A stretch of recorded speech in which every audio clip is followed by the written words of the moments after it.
third part of this table that we are going to discuss, and that is this blue box and the green box together.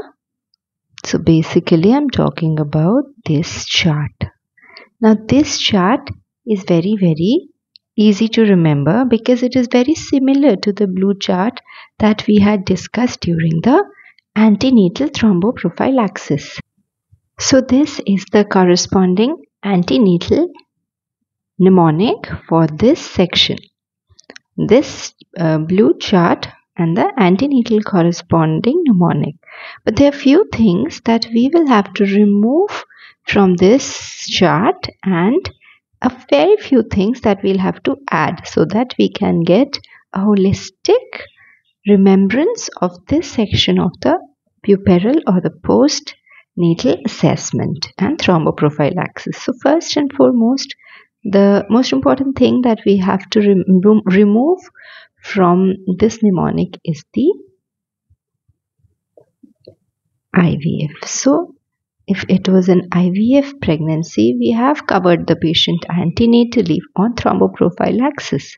So that does the job of the risk for IVF. In the postnatal assessment, IVF is not given a score for the thromboprophylaxis. So from this diagram, only this test tube is what we have to remember. Rest all the points that we had discussed in the antenatal assessment of this section remain the same. So we will not waste time on this chart again. We will straight away move to the extra points that we have to remember in the postnatal assessment for thromboprophylaxis.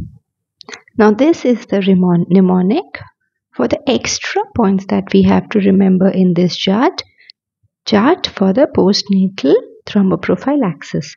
Now as you can see, this is an operation theatre where we have two patients, and these two patients will help us solve all the remaining points in this chart. Okay, now if you can see here, we have a patient lying down on the OT table, and there's this little very cute baby, live baby, lying next to the mother.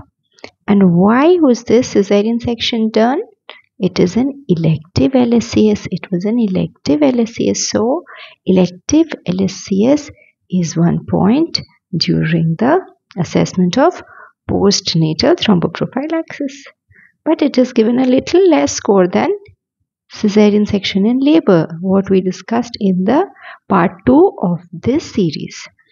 Now next we come on to another important point, and preterm labor, as I said, preterm delivery is again given a point. So this board covers 2 point, elective LSCS and preterm, and by preterm I mean less than 37 weeks, delivery at less than 37 weeks. So this is the preterm and this is the mother for elective LSCS. Okay, so this covers 2 points again.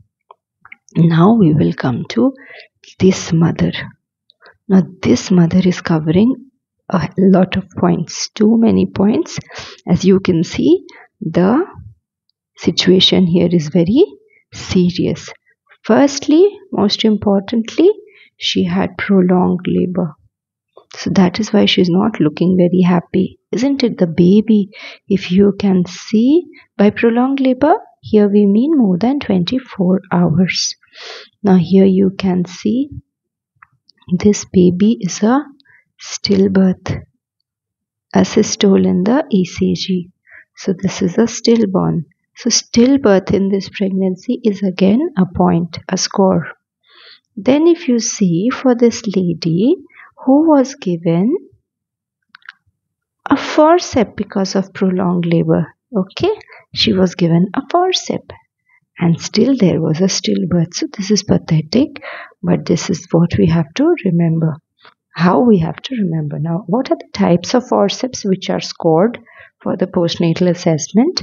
They are the mid-cavity rotational or any kind of operative delivery. Okay, so operative delivery, mid cavity rotational forceps, what they're trying to say is operative vaginal delivery is given a score. Okay, so this forceps is to remember operative vaginal delivery.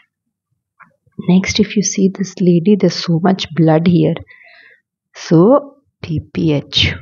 See, you can imagine how difficult the life is. She had prolonged labor, so much pain. Then she was given a forceps. Then the baby was stillborn. Now she is bleeding with PPH. So this is some of the worst postnatal or post-delivery puerperal outcomes that we think of. Okay, and that is why these grave things are given a score for postnatal thromboprophylaxis. Okay, so now we have, she has PPH, and PPH is significant when it is more than 1 liter, or if there is blood transfusion. See, she's bleeding so much and she's also been given blood. So if there was blood transfusion or she has a PPH of more than 1 liter, then you have to score the patient. And very, very importantly, one more thing that we have to remember is, if you can see a close look of this lady, you can see there's so many dirty beings on her body. See, she's grossly covered with infection. So gross systemic infection is again scored for the postnatal thromboprophylaxis. So these two ladies with the contemporary corresponding table for the antenatal, if we remember these two pictures, that is this picture and this picture, these two pictures will summarize, and the explanation for this picture, which includes the age is more than 35 years, the BMI is more than 30, then she has 3 children, so the parity is 3, then she is a smoker, then she has a family history of VTE, then she has gross varicose veins, then she is prolongedly immobilization, and she has preeclampsia with headache and BP, and she also has a multiple pregnancy, as we can remember, and definitely we have the 5-star or the factor V latent mutation and the prothrombin. So we have the low risk thrombophilias. So these are the points that we have to remember. That is this picture and the previous picture, to remember this chart for thromboprophylaxis in postnatal period. If we can remember this, none of the questions or patient assessments will go wrong.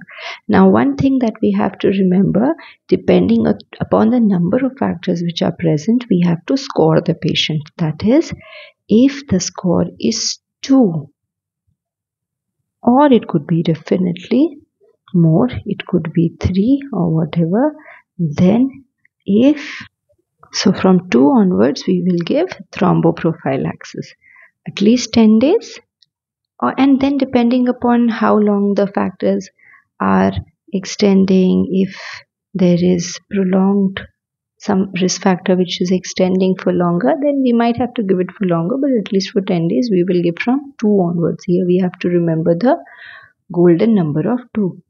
Puerperal 2.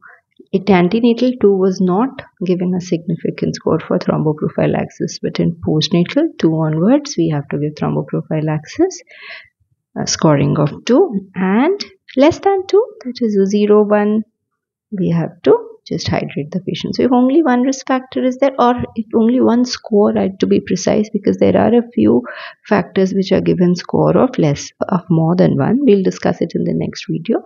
So in that case we have to score, and then see 2 onwards we will give thromboprophylaxis, and less than equal to 1 we will only tell the patient to mobilize and avoid dehydration. This is all from this section. Thank you.